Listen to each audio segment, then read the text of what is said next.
ఈ ప్రభుత్వం వచ్చిన తర్వాత 3,000 రూపాయల పెన్షన్ 4,000 చేశారు. వికలాంగులకి అయితే 3,000 6,000 చేశారు. ఎవరైతే ఈ కిడ్నీ బాధితులు ఉన్నారో 10,000, మంచాన్ని పడిపోయిన 15,000 చేశారు. వచ్చిన నెలలోనే 3 నెలలు కలిపి తెలుస్తుంది ఎవరికైనా. తర్వాత 3 చేస్తారు అది కూడా అన్న క్యాంటీన్ ఏదైతే తల్లికి వందనం రేపు మాకు ఆగస్టు 15 బస్సు ఫ్రీ చేస్తున్నారు. తర్వాత ఏదైతే మనకి చాలా భయంకరమైనది ఏంటంటే ల్యాండ్ టైటిలింగ్ యాక్ట్.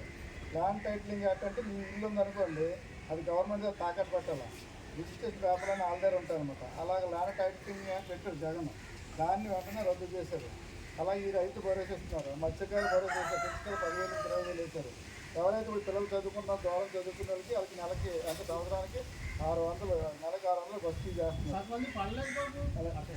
కొన్ని ఉన్న కారణాలు అన్నీ అలాగేనంటే తల్లికి వందన ఎంతమంది పిల్లలు ఉంటే అంతమంది వేస్తారు.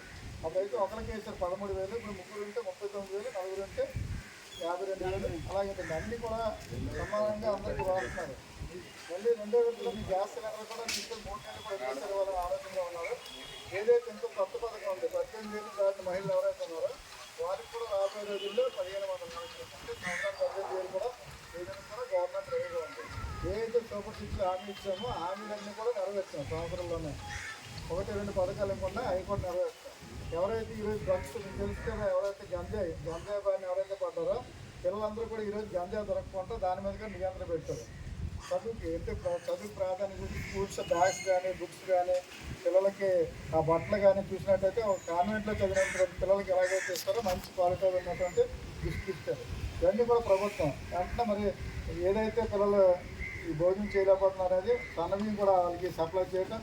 తర్వాత మేము కూడా మాత్రం అంటే పిల్లలకి ఏం కావాలనే దాని మీద కూడా కసరత్తు చేసి ప్రభుత్వం ఏంటంటే ఏదైతే ప్రైవేట్ స్కూల్ ఉన్నా దానికి ధీటుగా చేయాలనే ఆలోచనతో నారా లోకేష్ బాబు గారు, మన ఏదైతే నారా చంద్రబాబు నాయుడు గారు, పవన్ కళ్యాణ్ గారు కూడా వీళ్ళు ముగ్గురు కూడా ఒకటి పెట్టి మరి బుక్స్ కూడా మీకు చిన్నపిల్లల బుక్స్ మీద ఫోటోలు వేసుకుంటారు. అవి కూడా చక్కీల మీద వాటి మీద కూడా వేసుకోకుండా ఒక మహానాయకుడి పేరు పెట్టి ఈరోజు సర్వేపల్లి రాధాకృష్ణ పేరు పెట్టి మనకి ఇవన్నీ కూడా ఇస్తున్నారు.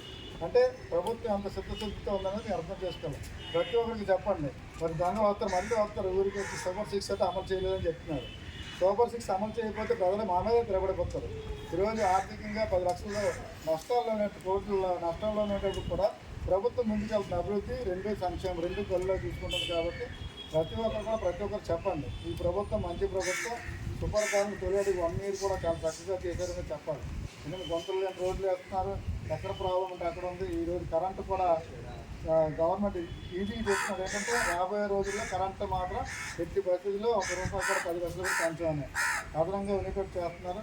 అలాగే సెంట్రల్ గవర్నమెంట్ ఇచ్చినటువంటి స్కీమ్స్ ఇప్పుడు ఎవరైతే డబ్బులు కడితే దానికి సబ్సిడీ ఇచ్చి సోలార్ కూడా వేసుకోమని చెప్తున్నారు. అంటే కరెంటుతో సంబంధం లేకుండా ఇవన్నీ కూడా ప్రభుత్వం తీసుకెళ్తున్న ఆ అంశంలో ఉన్నారు. ఇప్పుడు విశాఖపట్నానికి మంచి కంపెనీలు, ఐటీ కంపెనీలు పెద్ద దగ్గరలు వస్తున్నాయి. అంటే మన పిల్లలు ఇక్కడ ఎక్కడ చదువుకున్న విశాఖపట్నంలో జాబ్లు వచ్చే విధంగా ఈరోజు పరిపాలన సాధింది. కాబట్టి మీరు అందరికీ చెప్పండి, ప్రతి కార్యక్రమం కూడా తెలుగుదేశం ప్రభుత్వం నెరవేర్చి తీరుతుంది. ఎందుకంటే ప్రభుత్వం అనేది ఒక సమయ పాలన, ఒక దిశ ఉన్నటువంటి నాయకుడు అన్నట్టు నారా చంద్రబాబు నాయుడు ఒక మంచి లీడర్. ఎందుకంటే ప్రపంచ దేశాలన్నీ కూడా తిరిగి ఈ రాష్ట్రానికి ఏవైతే కావాలనేది ఈరోజు మనం చూస్తే అమరావతి పరుగులు పడుతుంది, పోలవరం పరుగులు పెడుతుంది, ప్రాజెక్టులు అన్నీ కూడా కలవతో నిండిపోతున్నాయి. ఈరోజు అంతా కూడా ఏంటంటే చంద్రబాబు నాయుడు ఈరోజు రాష్ట్రానికి వచ్చిన తర్వాత ఇవన్నీ కూడా మన సురక్షితంగా ఉన్నాయి.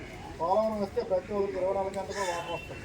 అలాంటి స్కీమ్స్ అన్నీ కూడా పడుతున్నారు. కాబట్టి మీరు మళ్ళీ కూడా ఎవరు వచ్చినా నమ్మకుండా తెలుగుదేశం ఆశీర్వదించాలని కోరుతున్నాను. థ్యాంక్ యూ అమ్మా. అప్పుడు మీరు అందరూ కలిసి వెళ్ళండి.